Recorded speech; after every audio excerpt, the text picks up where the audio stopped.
Board of Election. I was the first to run a COVID election. We ran one of the most complicated elections in American history and succeeded. The county board chairman at the time, Keith Larkin, met with Governor Pritzker and other state officials and recognized in his speech that I had ran in an amazingly successful election. The COVID-19 election was the defining moment. We hit it out of the ballpark. Because I was the first Jackson County clerk to have to overcome and conquer a pandemic, I was interviewed by the BBC.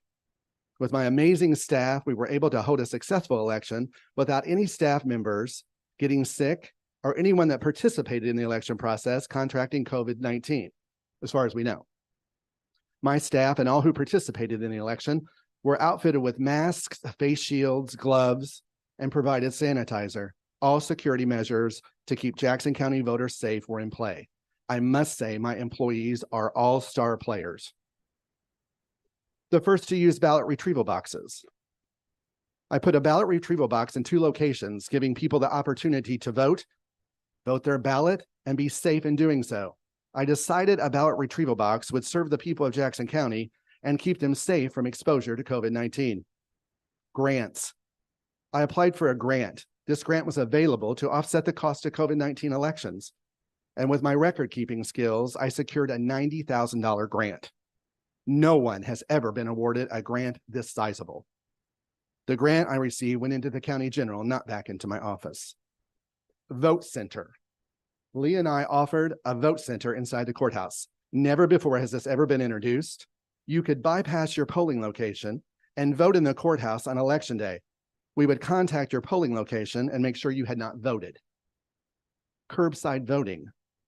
We had people leaving the COVID-19 testing centers and asking for curbside voting. We accommodated by having a Republican and Democrat election judge wearing hazmat gear go out and vote these individuals in their cars. Voting. The program today is about voting. Voting is patriotic and necessary for a democracy to work. I make every effort to give people access to voting. Registering to vote. You need 2 forms of identification, a driver's license, state ID, 2 forms of paper ID with your name and 1 with your address on it. Be a U.S. citizen and be at least 17 years old, but 18 by the general primary or general election. Live in the precinct for 30 days and not be convicted of a crime. However, you can vote if you are in jail awaiting trial. There's new introduction to future voters, and it's called pre-register. This is offered to 16-year-olds, and it must be done at the DMV or the State Board of Election, not in my office. Regular registration. You can go online to the State Board of Elections. You can register in my office or through a civic organization with deputy registrars. The process for elections starts months in advance.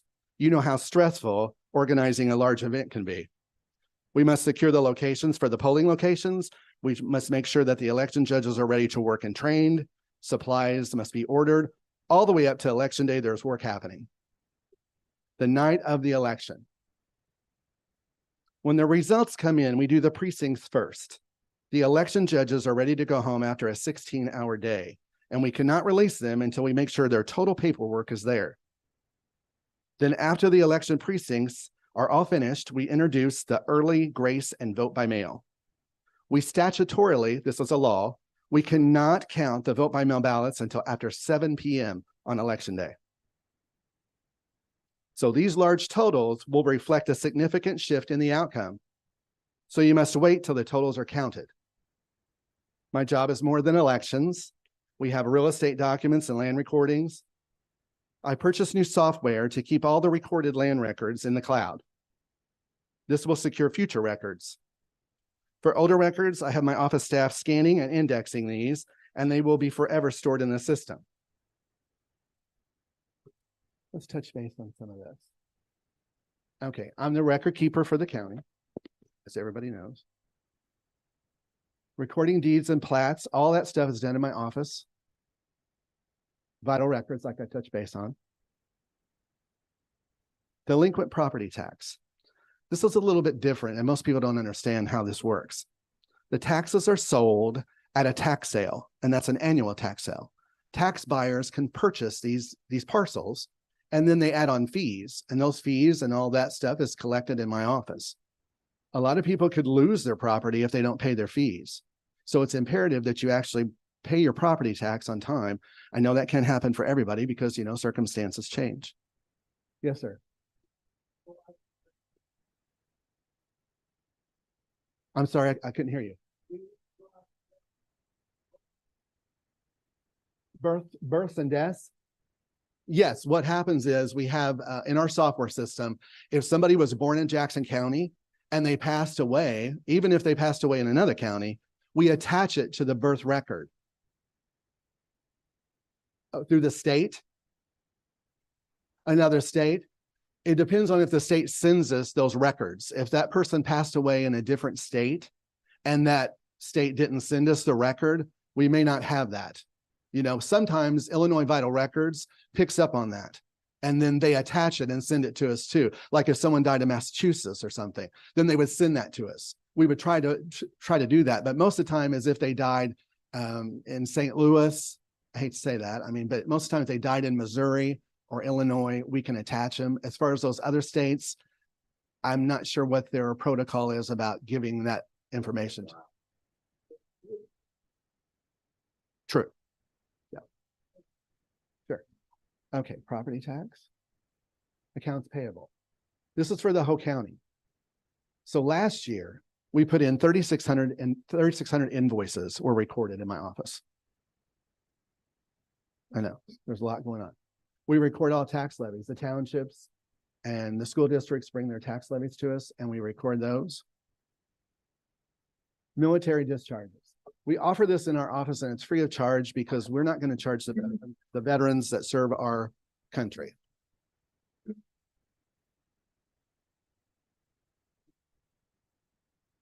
Accounts payable. We went through that. See if I can get. Okay. County payroll for over 300 employees is done in my office. Secretary to the board, attending the monthly meetings and then having my staff record those, and then we give them for review at the next county board meeting to make sure everything's correct before we actually file them. And I think that might be it. Okay. Now we do have genealogy records. We don't charge much for them because they're not certified. So they would be like $2 for each copy that you would like. There's a charge though if you want us to search for those. So, that's something that you would have to think about. We have birth records from 1888. The death records we don't give out only to 1921 because there's a lot of people that's still alive and we're afraid they may cross-reference their social security numbers. Marriage back in the 1800s, those are available in my office. I've actually asked the board to have all my records digitized, but they say there's no money.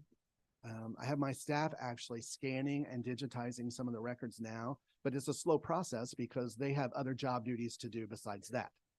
And, and I take my job very seriously, maybe a little too much anyway, but I want to make sure that these records are digitized because it's for future generations. If we have a weather event like they did in Mayfield, Kentucky, and the courthouse is flooded, all of our records are in our basement.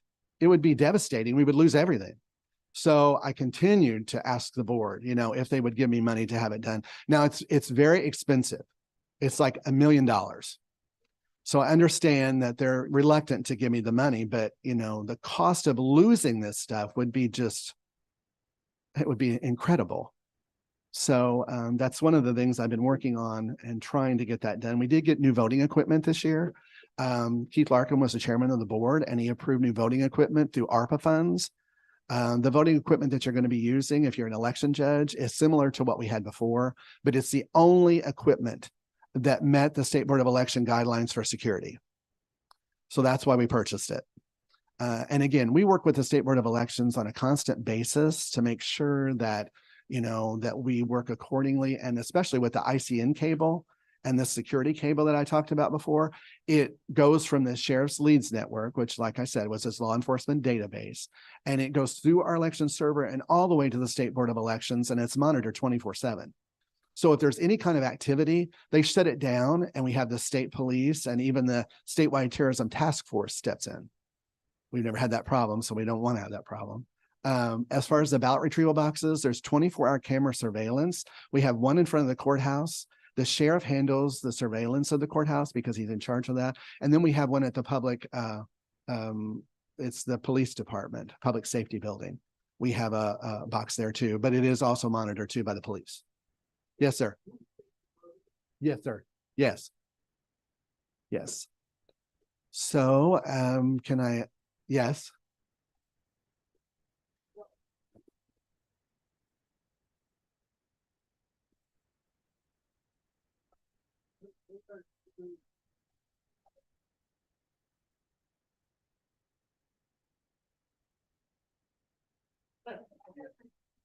How does that compare to other counties and perhaps other states?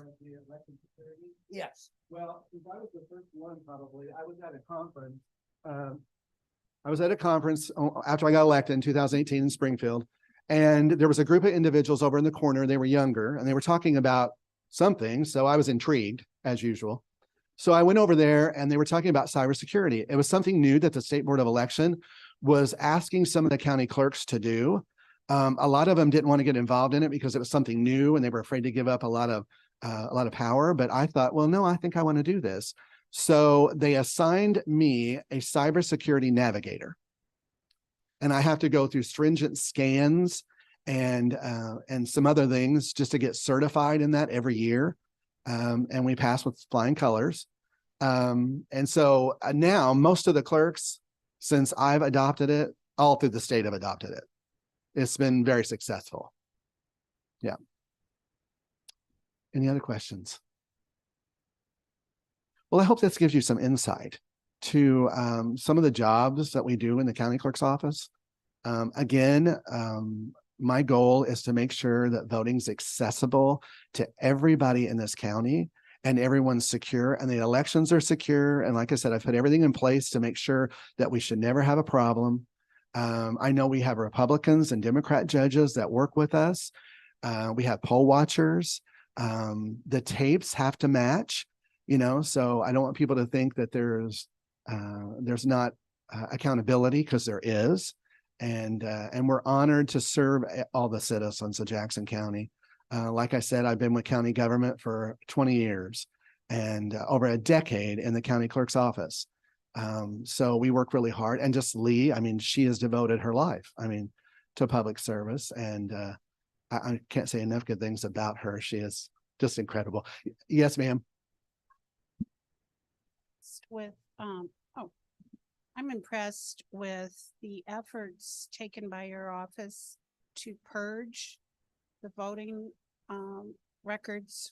Often you hear, oh, there are dead people voting, but when they look into it, right, they don't have hardly any evidence of dead people voting, but there are people left on the rolls who have passed away. What is it that our county does to make sure that we don't have all those vacancies out there? Well, we get records from the state when they're notified of a person that passes away. The state sends us notification and we take it off the rolls. We put in there that if you go to their voter registration at the top of it, it would say D, they passed. We get information from other people. We probably in our city, if we know people and we see that they passed, then we don't even have to get notification from the state, even though we will eventually. We go ahead and do it right then, and like we touched base before our conversation, we send out a voter ID card. And if we don't get a response, I can let Lee speak of that a little bit, because we just did that. Actually, we just purged. Anyway. You got a big, okay. Okay. We send out county-wide voter ID cards at least every 2 years. Those that get their card are fine. The other cards come back.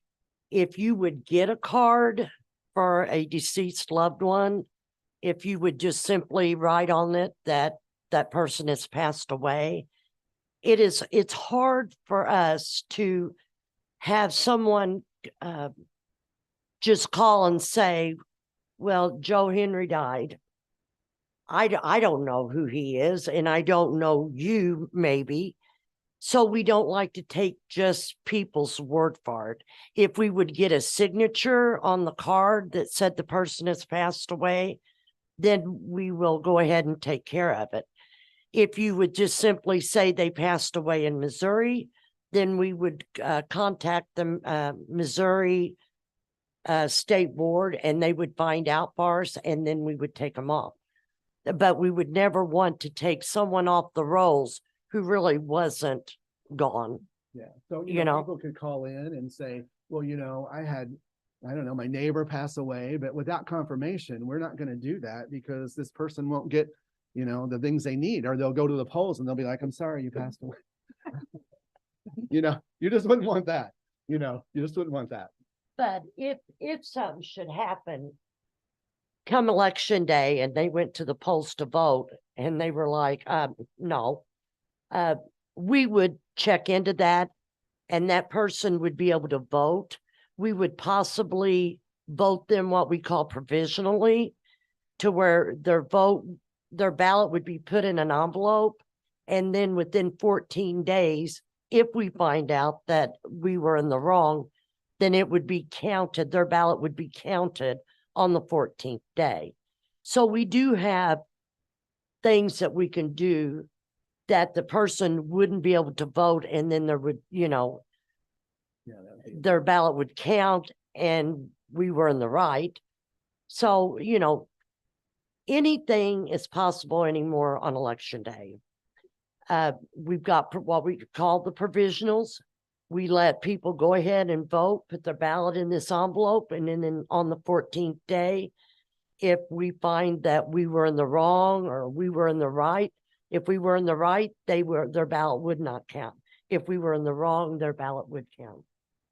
But if you got your voter ID card when we purged and your name's misspelled, you got married, changed your name, you moved, all you'd have to do is on the back of that card, write your new address on it. If you changed your name, you would have to go come in and we change it for you. You could go to the state board website and register to vote online. To answer some of your questions. Okay. Yes, sir. It certainly is a mammoth undertaking, and it sounds like you're doing an excellent job. I wonder if you could comment on some convictions of voter fraud. Convictions, very few. I think that historically we may have had one. Everything in place now with the State Board of Election and our software and stuff, we have poll books that the election judges, we did have an issue with a girl from SIU. We had election judges over there on early voting, and this individual came in and one of the Republican judges didn't like the signature. She couldn't confirm the signature. So the individual ended up voting provisionally, but she was fine because, as you know, as you age, your signature changes. So, but yeah, everybody's watching everything going on, making sure everything's fine because, we do not want a problem. Believe me, we do not want a problem.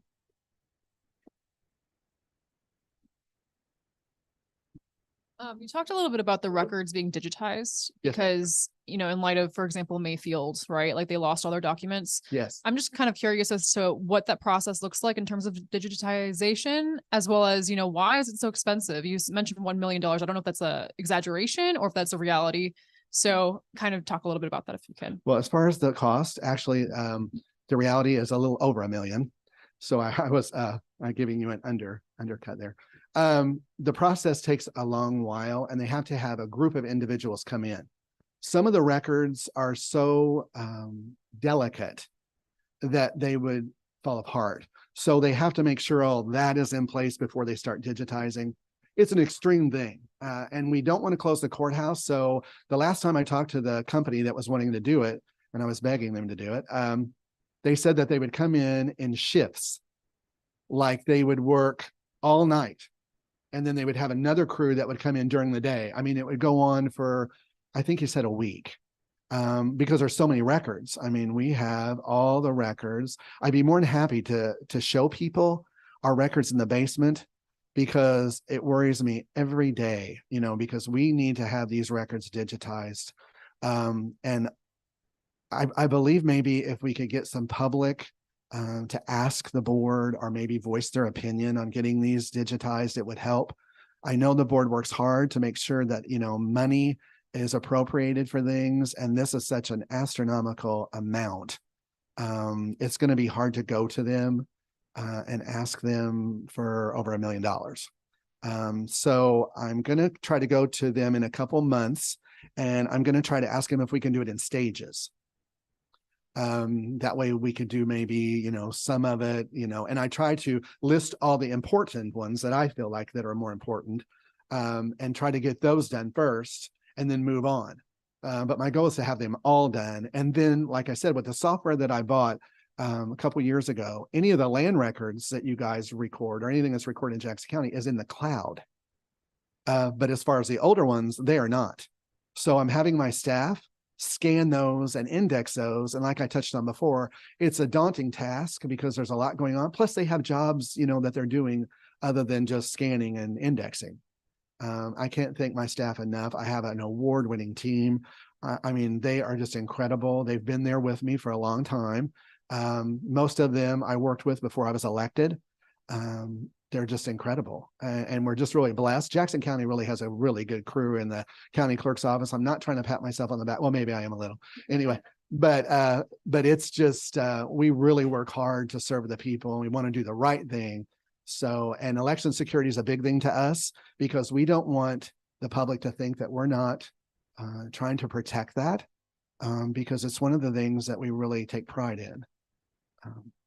Yes, sir.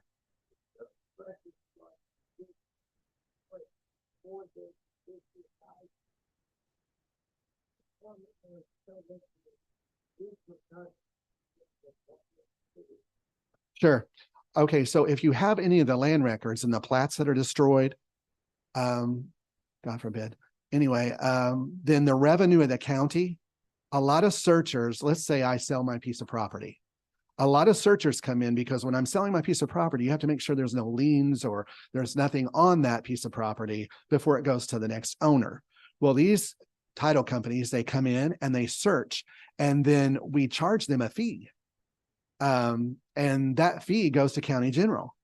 So it's revenue that my office brings in. And even like the birth records, we sell birth records, and that revenue goes to county general.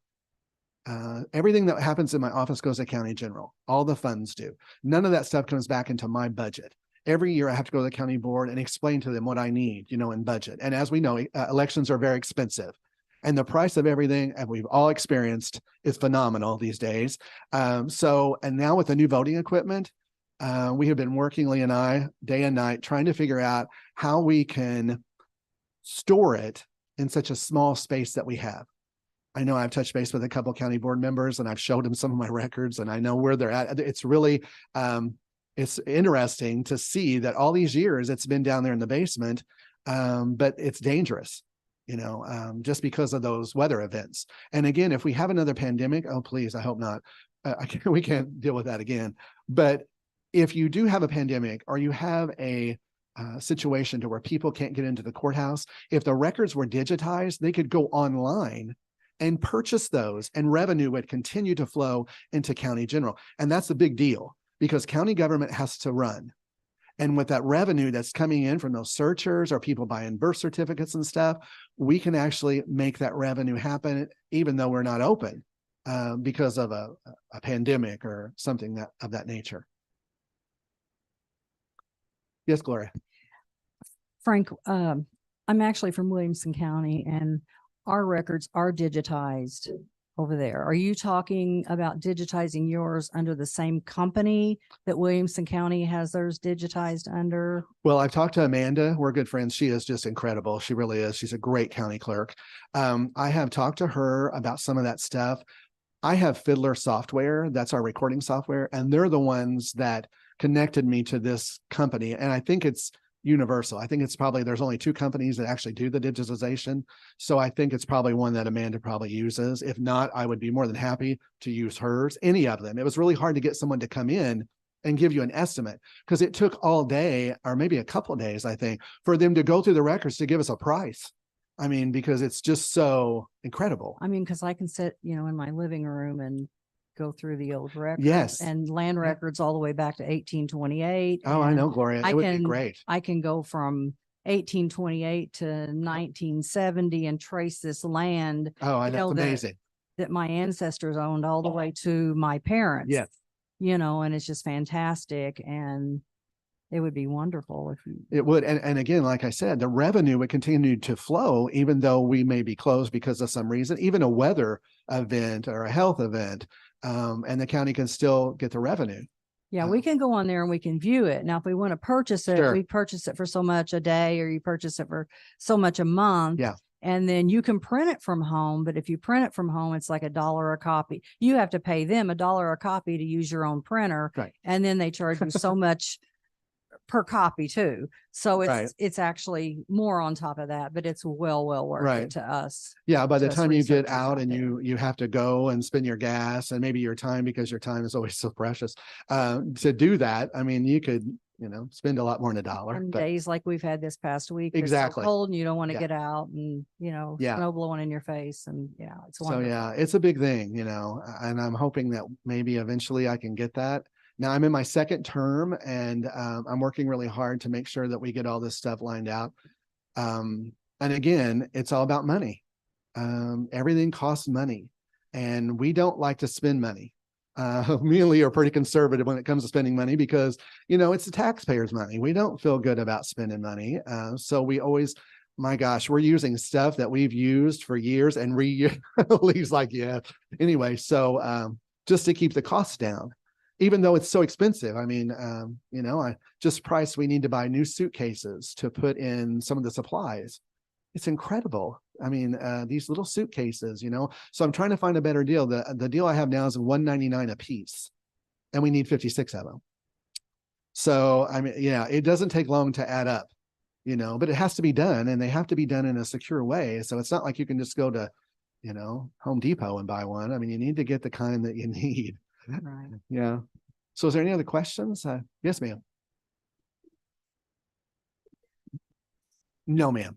No. If you've been convicted of a crime, you cannot vote. But if you're in jail awaiting trial for a crime, yes, ma'am, you can vote. If they're out on parole, they've served their time and they're on parole, or Yes. can they vote? As long as they're off the books, I really don't understand a lot about how the books work as far as law enforcement. But after they're off the books and they've served their time, they can vote. Yes. Yes, ma'am. I need to take a second here. We have a question on Zoom and we'll get right back to everybody else. We'll come right back. Okay, sure. We do have a question from Zoom. Are all Jackson County records at risk for damage? If not, which ones need digitization? We have some land records that are digitized. Well, I don't really want to call them digitized. They're on our system from 1989 moving forward. After that, all the records are at risk. All of them, all the plats, all the birth certificates, all the genealogy, the DD 214s, the collector books downstairs, all the deed books. Every deed book is downstairs. And like I said, 1989, we have some that were scanned in years ago that we can use. But other than that, and a lot of these places like a farm, when a farm sells, a lot of people want to go back to make sure that there's no easements on those properties and stuff. And that could go back into the 40s. So there is always a risk for any of those records. So the answer is yes. Thank you. Also, just wanted to let our audience in person know that if you have a question, if you could just wait one moment until you have the mic in front of you, because we do have some people on Zoom joining us today, and they are very interested in your questions. Thank you. Well, I think she had a couple back there. So, going back to his question, how would it impact the citizens? One would be that all these records would be gone. So a question about the easement or what might be gone. Yes, If ma'am.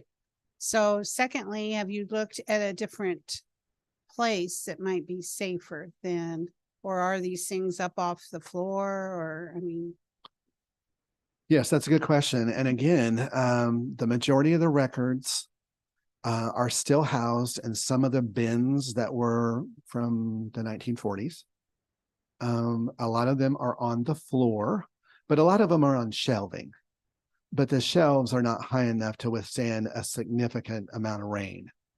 You know, when you get that, the thing about paper, when it gets wet, it spreads throughout the whole document. So, you know, and it just becomes, they said that maybe they could come in and they could try to, because I asked them, I said, the board's not going to give me $1 million. There's just, they don't have it and they're not going to give it to me. And I said, is there any way if something like that would happen, can you help me sleep better at night? Because I'm worried about this. And he was like, well, we could go in and try to bring back some of it, but we can't guarantee it. So, and if you have water that's down there for very long, I mean, we have some collector books that were given to us and we have to keep them statutorily. They're from the early 1800s. They had a lot of mold on them when we got them. So we sent them off to the state to have them, they called sanitized. They're very heavy and they've been there for a long time. They sit in the corner of the basement with a tarp over them because we don't have the shelving or the room to do anything with these books. And to have them rebound would cost a fortune. I mean, there would just, you know, so the things that we have to keep in my office are by law. So it's not like we can go down and be like, well, that looks bad, we can get rid of that. It doesn't work that way.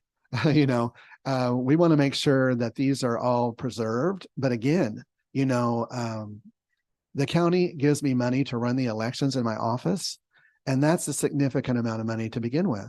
So then asking them for that adds more fuel to the fire. I mean, I understand their point. They have a lot of money that goes out a lot of places. So eventually, though, maybe we can get it done, like I said, in steps. But I'm not sure how long that's going to take. And every day that it's not happening is a day it could be a problem, you know. And again, I really do lose sleep over this. Yes, sir. Going back to the election process for a minute. Yes, sir. When you conduct the purges, so you send out the cards and hopefully most of them get delivered and some come back to you. What happens with the ones that come back? I assume, well, I mean, one possibility is you just take all those people off the voting records, but I assume it's a little bit more sophisticated than that. Yes. Actually, we send out another notice. You know, if we get that back, we send out another notice. And then after that, we end up probably just, we suspend them. And then that way, once they're suspended, if they come to the polls to vote, then we'll say, well, you're suspended. They'll renew their vote. So that way we'll know that they're actually interested. And but we won't let them vote until they come and they have to show us because they haven't responded to any of our mailings. And with the mail, can I just talk about that for a minute? Oh my gosh, I know. And you know, we are worried about this because there's so many people that want vote by mail ballots. We have to get all those out. And I mean, and with the postage office not getting these letters, my mom, my gosh, she doesn't get her mail for a long time. And we've had some people, I know that it's been crazy. I mean, from last year, we're getting mail. Still, yeah. Let me continue on with your question. Oh, here. Sorry.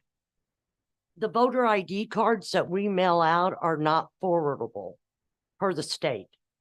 So it can't be forwarded to your new address. So it comes back to us. They will put a sticker on there that says that I moved to Walnut Street in Carbondale. So then we can change the address and send another ID card to the Walnut Street address. If it comes back with nothing, then the other piece of mail that we do send out is a forwardable piece of mail. That is how we find people that have moved to Florida or moved out of the state, because they will send that card back to us telling us that we no longer live in Jackson County. And so that does help. Because the postcard they would send back to us, they don't even have to put a stamp on it. Just, they just write their information and sign it, and we can take care of it from there. And that's how we do find some people that are deceased, that their daughter gets the mother's piece of mail and she'll write on there that she's now deceased. So Yeah, it's a community effort. It really is. Yes. At the risk of entering dark territory, but at times that is a fact of life. Could you give some specific examples if those records were destroyed? What repercussions to the average person would happen? We discussed a lot about the need to digitize them, but not the repercussions if they were destroyed. Well, the community would suffer greatly. I'm really not sure how far of a ripple effect it would affect. I would say it would be ongoing for many years. I don't know if we could ever once those records are destroyed, you can't reproduce them. So I would say it would have a devastating impact on the community. I would be devastated knowing that it's under my watch that it happened. Well, I don't know if that's the key. But just trying to go to the board, and I'll keep trying and asking them if they can, do this in stages, and we'll try to get the significant amount of ones digitized that are the most dangerous if they're lost. So I have gone through that, and I've tried to, prioritize. Thank you. Yes. Of all the ones that I think that if we lose these, we are really up a creek. But in a perfect world, total digitization, but we are getting a new roof on the courthouse. So that helps. So they're putting a whole new roof on the courthouse. But again, like this lady mentioned, if we have a weather event like Mayfield, will the new roof hold? I mean, I talked to the sheriff because he's the one that controls the courthouse. And he's also concerned about it. And he said the skylight that we have up there, and I know Faith's on the county board, so she understands what I'm saying. If the skylight upstairs, if it is damaged or cracked, all that water is going to run down into that basement. So they're trying to repair that. They're trying to get that all up to par. So there's a lot of things in place, but I'll just keep trying to get them done. But, like I said, my job's not just one job. I'm a multitasker. We multitask every day. I mean, it is just, as soon as you get there, it's nonstop. I mean, it's just the way it is. But we love our job and we love serving the people, but we want to make sure that we secure all these things. Yes, ma'am. Is there an issue with nursing homes and places like that? That was in the news previous election. In what way, ma'am? Going in and having people who may not understand what's going on in the world today, who may be suffering dementia, and they put the voting thing in front of the ballot in front of them, say, vote here. Right. We've never had that. We have a Republican and Democrat judge that goes over and votes those individuals. And we work with that administrator of that facility. And we've never had that problem, thank goodness. But again, we have great people that really work hard, both Republican and Democrat. I mean, I'm impressed with all of them. I mean, they do a really good job and they're real conscientious. So, again, we have never had that problem and we're going to make sure we don't. Again, we don't want a problem. Yes, babe. Loud enough. To your point about the election judge, can you announce when the election judge trainings are? Yes. And the need for members from both parties to participate? Yes. On the 30th and the 31st, we have election judge training. It's on my website if you want to go to that. And you can look, you're all invited. We would really welcome you to be election judges. The pay increase has gone up a little bit because I get a reimbursement from the state. So now the election judges get $240. So, but it's a long day. And again, it's like probably 16 hours, but you get to meet a lot of people and you get to help a lot of people. And it's a civic, kind of thing you can, offer. But if you guys would like to attend that training, we would love to have you. We're getting a lot of people that actually want to get involved this year. We've been putting it out. I know Faith has been helping me. Other county board members have been helping. I've gone to them whenever I tried to get the election judges pay increase, and they were very responsive. So they understand the complexities of trying to get people to work the elections, because sometimes with the negative rhetoric that you hear, a lot of people don't want to get involved. And I understand, believe me, I understand. But yeah, so that's on the 30th, January 30th and January 31st. I think on the 30th, at the Civic Center on January 30th, we have 2 trainings, 1 p.m. and 6 p.m. And then on January 31st, we have it at the Davis McCann Center in Murfreesboro on 14th Street at 10 a.m. and 5 p.m. We're going to be there along with the State Board of Election. They will come and they will be there also explaining some of the new stuff. So that way we want to make sure people are educated appropriately. Yeah. Any more questions? Oh gosh, I would say probably hour and a half. Yeah, hour and a half, 2 hours. Yeah. Yeah. So with our new equipment, we're going to take it. Yeah, we have new equipment. Yeah. The judge, you as a voter probably won't hardly even notice, because it's the same thing. They're going to give you a ballot. Yeah. The judges are going to give you a ballot. You're going to vote for who you want to. They're going to direct you to a machine, and the machine simply takes the ballot and keeps it. So you're not going to see much different, but the judges are going to have a little bit of difference. So if you want to be a judge, and I'm thinking the training may be a little longer this year, simply because we want our judges to feel comfortable election morning to get that equipment turned on and ready to go. So that's the only reason that I kind of hesitated at an hour and a half. So it may be more like 2 hours. We do have another question from Zoom. Sure. Does state law require a driver's license or state ID to register to vote? No, state law does not.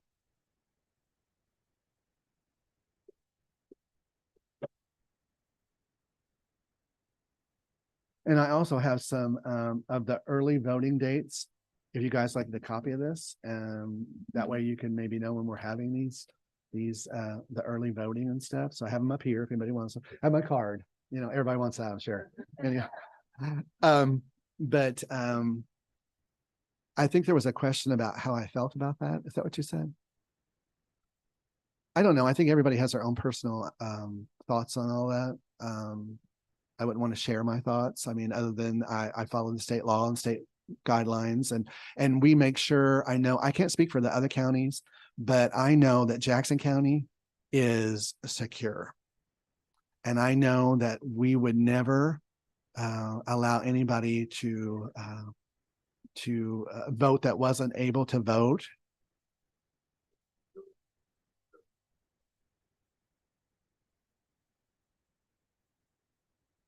Well, I think voting historically has always been secure.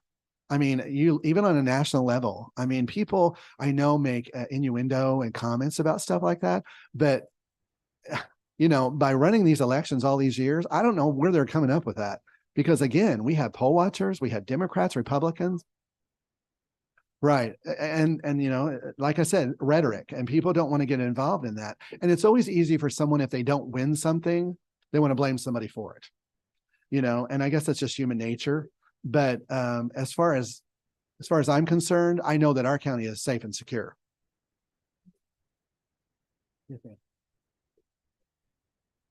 Oh, does she need a microphone? Here, Gloria has one. It's your turn. Well, I'm not sure you can really speak to this, but when you were talking about the expense, the $1 million or more to get your records done, I often hear about public-private cooperation in getting certain projects done.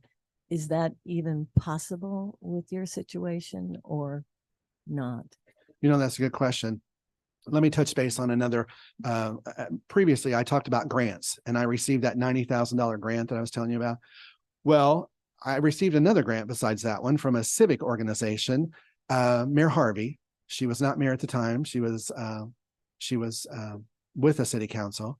She emailed me back in 2020 during all that COVID, and she said, Frank, she said, maybe you should look into this grant. I was like, okay, I think I will. So we had a grant coordinator over in the county board office. So I took all the documentation that Mayor Harvey had given me, and I took it over there, and we secured a grant for $46,000. But again, that went into county general.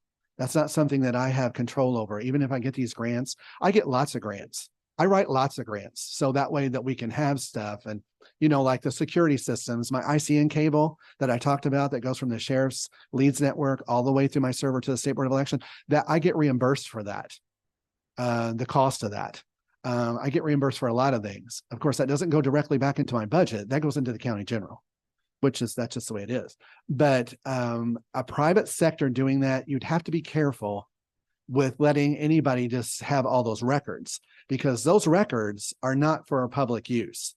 Like some of the records are private. Like maybe we could ask, I have not explored that because I'm really not sure where that would go. It would be nice if, somebody would give, but they wouldn't be able to give it to the county clerk's office. They would have to give it to the county board. They wouldn't be able to say, okay, Frank, we're going to give you $1 million. I think that'd be great if I won $1 million, but as far as the county board, they would be the ones that would decide all that. And I don't think they would take anything like that because of political reasons. They would probably be askew from doing that because they wouldn't want anybody saying this individual or this organization gave them money. That gets kind of tricky there. But it's a good idea. I mean, I really wish we could do something like that, or maybe have a fundraiser, where people, I don't know if we could bake enough cookies, but I mean, we could try some stuff, but yeah, anything like that would bring in some revenue. But at this level, over $1 million it's crazy, isn't it? I mean, when you think about it, but we're a government, and governments always, get kind of stuck with big prices like that because they know we're government. But it's a good question though. Sure, absolutely. Back in the day when I started at the courthouse, if you were not registered or your address wasn't correct come election day, it was too bad. You didn't get to vote. Nowadays, the state does everything in their power to help people to vote. Voter registration is going to close February the 20th. Starting the 21st, we have what we call grace period registration. And that means an individual can come to the courthouse, bring proof of your new address. We would change your address, put you in your correct precinct, and we will let you vote. And that goes on through and including election day. So come election day, and somebody, yourself, whoever, is not registered at the correct address, then they can bring in 2 forms of identification. They can register, change their address, whatever, and vote. So to me, nowadays, there's no reason a person should not be able to vote. I mean, again, you don't have to have a picture ID. We still ask for a picture ID simply because it's easy to get your information off of your ID, your driver's license, or whatever. We can read that. But if somebody came in and said, I don't have anything, then we would say, okay, we need 2 forms of identification that has your name on it and your new address. But I mean, the state bends over backwards for people to be able to vote, and we follow state law. We help you too. We'd be glad to help you. Yes, ma'am.